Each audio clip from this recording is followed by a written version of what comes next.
तो अब हम बात करेंगे एप्लीकेशंस ऑफ गाउस लॉ के बारे में। तो इसमें हम इलेक्ट्रिक फील्ड निकालेंगे। तो सबसे पहले हम बात करेंगे electric field due to long charged wire, यानी हमारे पास एक इनफाइनाइट लेंथ का वायर है, ये रहा, इससे हमें इलेक्ट्रिक फील्ड निकालना है। तो हमने इसके सेंटर पे एक पॉइंट ले लिया O, इस O को हम बोलेंगे पोल ऑफ वायर। इस O से R डिस्टेंस पे हमने एक पॉइंट लिया है P, ये इसकी डिस्टेंस है R। अब हमें इस पॉइंट P पे निकालना है नेट इलेक्ट्रिक फील्ड जो इस वायर से प्रोड्यूस होगा। तो हमने O से इक्वल डिस्टेंस पे दो पॉइंट ले लिए, A और B। इक्वल डिस्टेंस यानी OA और OB दोनों बराबर है, ये दोनों की डिस्टेंस बराबर है। तो हमने ये पॉइंट ले लिया। अब A से P पे इलेक्ट्रिक फील्ड होगा इधर की तरफ नीचे, और B से होगा ऊपर की तरफ, ये E2। तो हम देख सकते हैं कि दोनों जो इलेक्ट्रिक फील्ड है वो किसी एंगल पे है, E1 और E2 जो है वो दोनों एंगल पे है। तो जब कोई भी वेक्टर एंगल पे होता है तो हम उसके कंपोनेंट लेके उसे सॉल्व करते हैं। तो वैसे ही अब हम इसके कंपोनेंट लेंगे। थीटा के पास वाला हो गया E1 cos थीटा और E2 cos थीटा, और ये हो गया E1 sin थीटा और E2 sin थीटा। अब ये वाली डिस्टेंस दोनों की हमने सेम ली है और ये डिस्टेंस दोनों में कॉमन है। तो अगर दो साइड इक्वल हो दो ट्रायंगल की, तो तीसरी साइड भी इक्वल होती है, ये हमें पता है। तो यानी E1 और E2 दोनों बराबर हो गए, ये इक्वल है, डिस्टेंस भी इक्वल है, चार्ज भी सेम है, तो E1 E2 बराबर हो गए।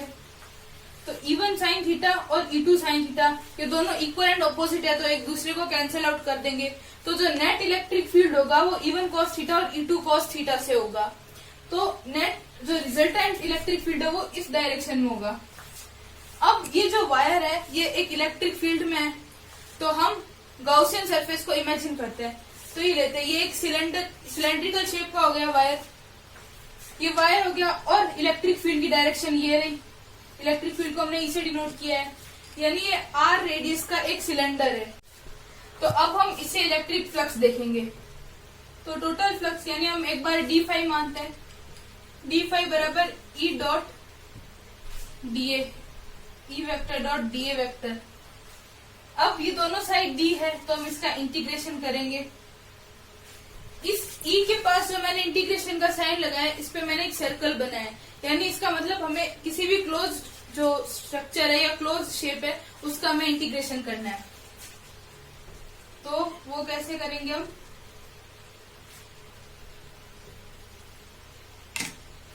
अब ये सिलेंडर में तीन सरफेस है, ये हो गई एक ये S1, ये S2 और ये S3। यानी जैसे मान लो मार्कर भी एक सिलेंडर है। अब इसकी तीन सरफेस क्या हो गई, एक तो ये हो गई सर्कल, एक ये हो गई दो, और एक ये वाली कर्व्ड सरफेस। तो एक ही ऊपर वाली हो गई S1, ये हो गई S2 और ये कर्व्ड सरफेस हो गई S3। तो अब हम तीनों के लिए अलग अलग, हमें टोटल इंटीग्रेशन करना है तो हम तीनों का अलग अलग निकाल के प्लस करेंगे। तो पहले हम करेंगे S1 के लिए, फिर E vector dot dA vector, ये S2 के लिए,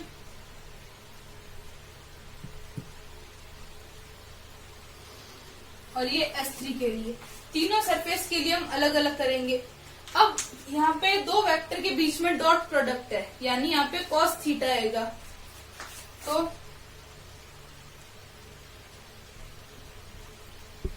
E dA cos थीटा,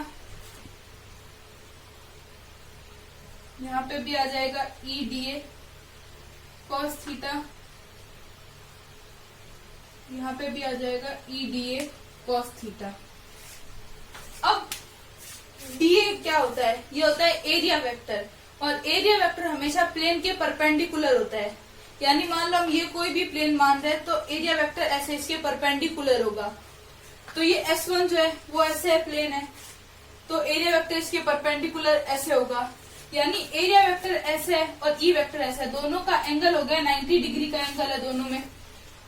और वैसे ही S2 जो है वो भी ऐसे है सरफेस, इसका एरिया वेक्टर ऐसे होगा, तो दोनों के बीच में 90 डिग्री का एंगल है। और cos 90 हमें पता है 0 होता है। तो S1 और S2 इस दोनों से तो इलेक्ट्रिक फ्लक्स 0 हो गया। अब हमें निकालना है सिर्फ S3 से। S3 से कितना निकलेगा, अब ये S3 की सरफेस ये ऐसे है और इसका एरिया वेक्टर परपेंडिकुलर यानी ऐसे, तो एरिया वेक्टर भी इसी डायरेक्शन में, इलेक्ट्रिक फील्ड भी इस डायरेक्शन में, तो दोनों सेम डायरेक्शन में यानी थीटा 0 हो गया, तो cos 0 होता है 1। तो हमें टोटल फाई हमारा क्या हो गया, ई डी cos 0 यानी हमारा फाई हो गया टोटल ई डी ए। अब इसका हम इंटीग्रेशन करेंगे तो फाई हो जाएगा ई ए, इसको हम नाम दे देते हैं इक्वेशन फर्स्ट। ये तो हमने फ्लक्स निकाल लिया फ्लक्स की डेफिनेशन से, इलेक्ट्रिक फ्लक्स की डेफिनेशन से, या हम इसको ऐसे आगे भी लिख सकते हैं जैसे E into 2 pi r L. ये सिलेंडर है, सिलेंडर का एरिया क्या होता है 2 पाई आर एल, इसको नाम दे दिया इक्वेशन 2। तो ये हमारा फ्लक्स आ गया इलेक्ट्रिक फ्लक्स की डेफिनेशन से। अब हम फ्लक्स निकालते हैं गाउस लॉ से। तो गाउस लॉ से कैसे निकालेंगे, हमें पता है फाई बराबर होता है sigma q upon epsilon not. Sigma Q होता है टोटल चार्ज, तो टोटल चार्ज हम क्या, इसका हम टोटल चार्ज मान लेंगे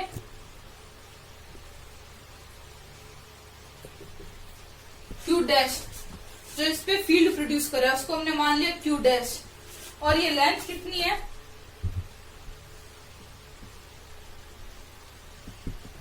इसकी लेंथ हमने मान ली एल।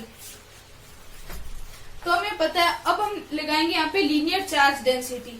तो लीनियर चार्ज डेंसिटी क्या होती है, lambda equals to q dash upon l. तो यहां से हम क्यू डैश की वैल्यू निकाल लेंगे लैम्डा अपॉन एल, इसको मैं आगे लिख देती हूँ। तो हमने ये दोनों इक्वेशन निकाली थी, फाई बराबर ई ए और फाई बराबर E into 2 pi r L, sorry यहाँ पे होगा 2 पाई आर एल। तो ये दोनों इक्वेशन हो गई, ये हो गई इलेक्ट्रिक फ्लक्स की डेफिनेशन से। अब हम निकालेंगे गाउस लॉ से। तो गाउस लॉ क्या होता है, phi equals to sigma q upon epsilon nought, इसको हम लिख सकते हैं 4 पाई के इंटू सिग्मा क्यू। अब हमें सिग्मा क्यू की वैल्यू निकालनी है, तो इसका हमने चार्ज माना था क्यू डैश और इस वायर की लेंथ है एल। तो यहाँ से हमने लीनियर चार्ज डेंसिटी अभी निकाली थी lambda equals to q dash upon l. हमें वैल्यू चाहिए क्यू डैश की, तो क्यू डैश हो गया लैम्डा इंटू एल। ये वैल्यू हम यहाँ पे पुट कर देंगे, इसको हम नाम दे देते हैं इक्वेशन थर्ड। तो फाई बराबर क्या हो गया 4 पाई के लैम्डा एल, ये हो गई इक्वेशन 4। अब हम इक्वेशन सेकंड और इक्वेशन 4 दोनों को कंपेयर करेंगे क्योंकि दोनों ही फाई की वैल्यू है।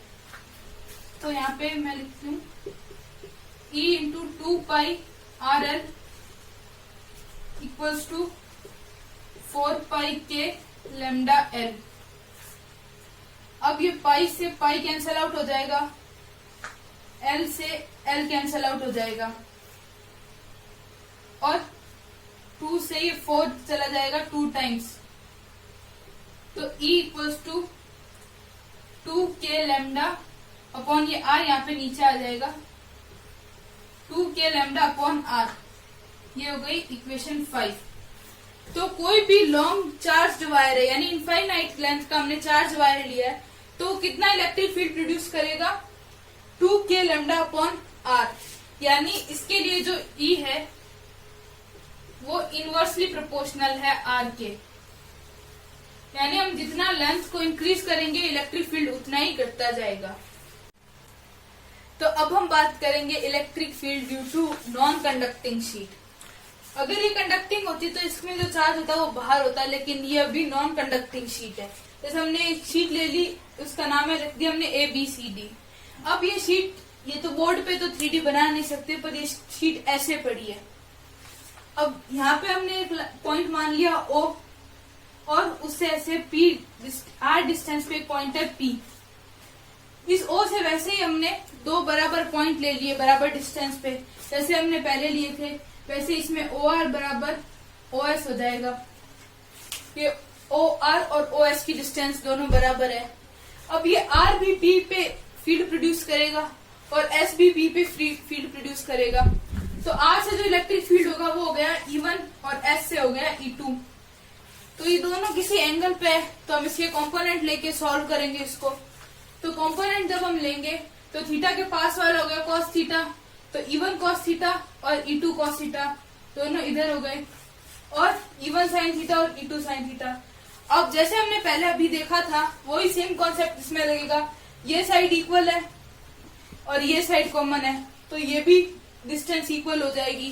तो डिस्टेंस दोनों की इक्वल है, चार्ज सेम है, तो इलेक्ट्रिक फील्ड भी सेम होगा। तो E1 साइन थीटा और E2 साइन थीटा दोनों मैग्नीट्यूड में इक्वल है और ऑपोजिट है, तो दोनों कैंसिल आउट हो जाएंगे। तो जो नेट इलेक्ट्रिक फील्ड होगा वो होगा ये E1 cos theta plus E2 cos theta, ये प्रोड्यूस करेंगे इस डायरेक्शन में। तो अब हम इसको यहाँ पे देखते हैं, ये डायग्राम। अब हमने ये किसमें एक सिलेंडर माना है जो कि उसके बीच में से जा रहा है। जैसे मान लो ये शीट है, इसके बीच में से ऐसे जा रहा है ये सिलेंडर। तो इसकी वैसे ही पहले की तरह इसमें भी 3 सरफेस है, ये S1, S2 और ये S3। अब इलेक्ट्रिक फील्ड जो है वो इस डायरेक्शन में है। अब ये कांच जैसे होता है तो उसमें तो हमें पता चल जाता है कि ये एक सरफेस ये इधर है। अब ये शीट है, इसमें हमें कैसे पता चलेगा कि कौन सी सरफेस है? तो हम दोनों साइड में इलेक्ट्रिक फील्ड मानेंगे, इधर भी और इधर भी। तो इधर की इसकी इलेक्ट्रिक फील्ड की डायरेक्शन भी यहाँ पे है, और ये S2 ऐसे है, तो एरिया वेक्टर की डायरेक्शन सेम है। तो थीटा कितना हो गया? 0 हो गया, तो इससे इलेक्ट्रिक फील्ड होगा।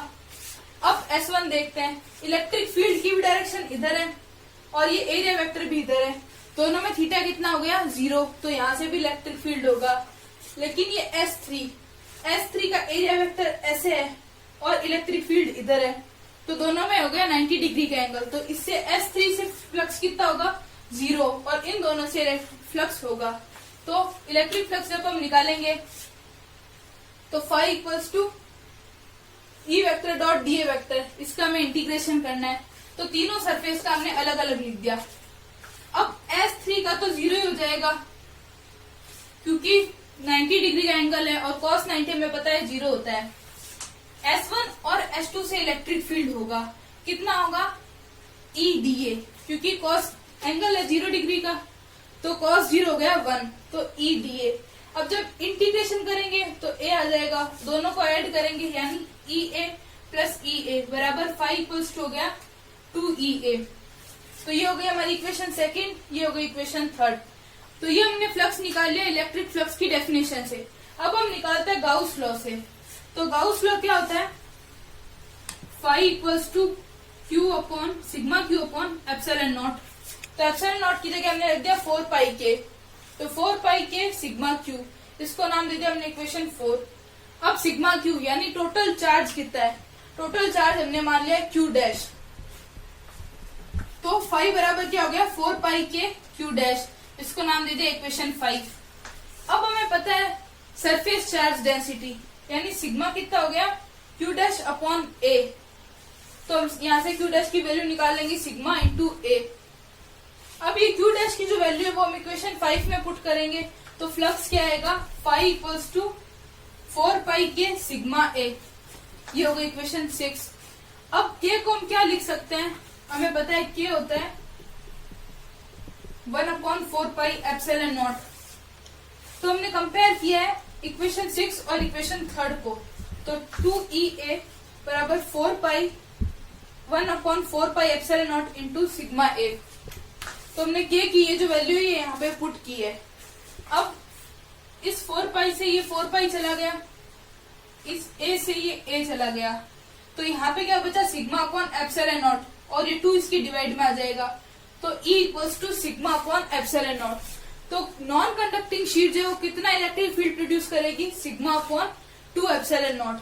अब इस फॉर्मूले में कहीं पे भी R नहीं आ रहा, यानी ये जो डिस्टेंस है वो नहीं आ रही, यानी ये जो E है ये R की पावर 0 के डायरेक्टली प्रोपोर्शनल है। इसका मतलब बेसिकली ये होता है कि E जो है वो R पे डिपेंड नहीं करता, यानी हम कितनी भी डिस्टेंस पे लेके जाएं इलेक्ट्रिक फील्ड सेम ही होगा। अब हम देखते हैं कि कंडक्टिंग स्फीयर कितना फील्ड प्रोड्यूस करता है, यानी electric field in a conducting sphere. तो अब हम बात करेंगे electric field due to conducting sphere या होलो स्फीयर के बारे में। तो अब ये स्फीयर है, ये हमें नाम से पता है कि ये कंडक्टिंग स्फीयर है, तो इसको हम जितना भी चार्ज देंगे वो उसकी सरफेस पे आ जाएगा। तो इसको हमने चार्ज दिया प्लस क्यू, तो वो सारा इसकी सरफेस पे इक्वली डिस्ट्रीब्यूट हो गया। अब हमें इसके डिफरेंट पॉइंट्स पे इलेक्ट्रिक फील्ड निकालना है। तो इसका हमने सेंटर पॉइंट ले लिया O, और इसकी डिस्टेंस है कैपिटल आर, यानी इसकी जो रेडियस है वो है कैपिटल आर।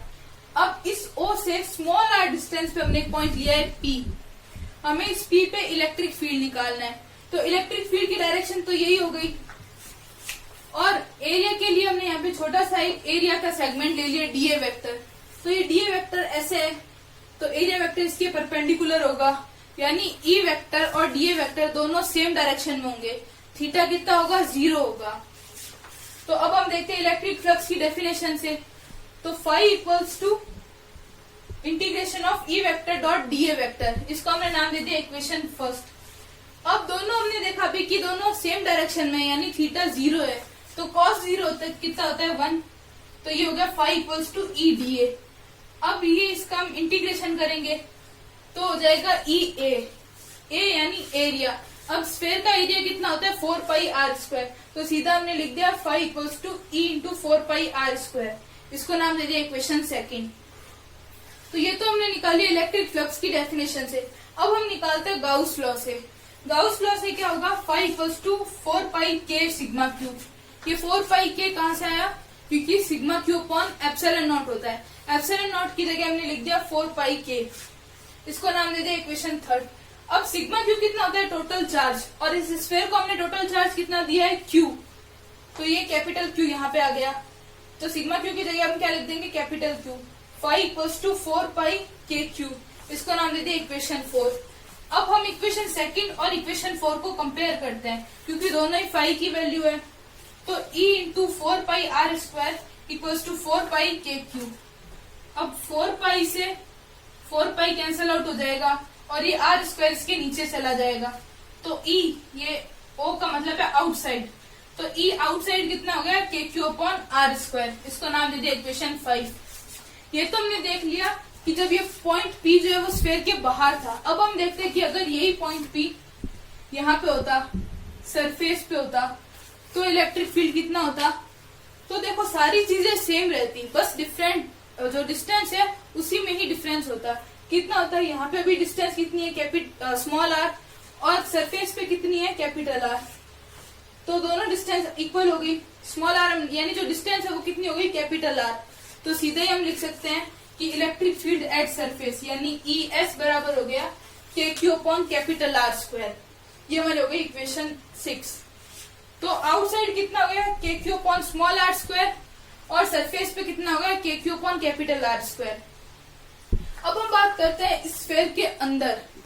चूंकि हमें पता है कि ये कंडक्टिंग स्फेयर है, तो स्फेयर के अंदर चार्ज कितना होगा, 0। कंडक्टिंग स्फेयर के अंदर तो कोई चार्ज ही नहीं होता, क्योंकि जो भी चार्ज हम देंगे वो उसकी सरफेस पे आ जाएगा, तो अंदर चार्ज 0 है। तो यहाँ पे अब जब हम Q 0 रखेंगे तो इलेक्ट्रिक फील्ड इनसाइड भी कितना होगा, 0 होगा। तो आउटसाइड कितना है, k q upon small r square, surface पे k q upon capital r square, और इनसाइड होगा 0। तो ये हमारा चैप्टर का लास्ट टॉपिक था, ये हमारा चैप्टर खत्म हो गया। अगर आपको हमारा वीडियो पसंद आया तो वीडियो को लाइक करें, अपने दोस्तों के साथ शेयर करें, और हमारे चैनल को सब्सक्राइब करें। Thank you for watching. जय हिंद, जय भारत।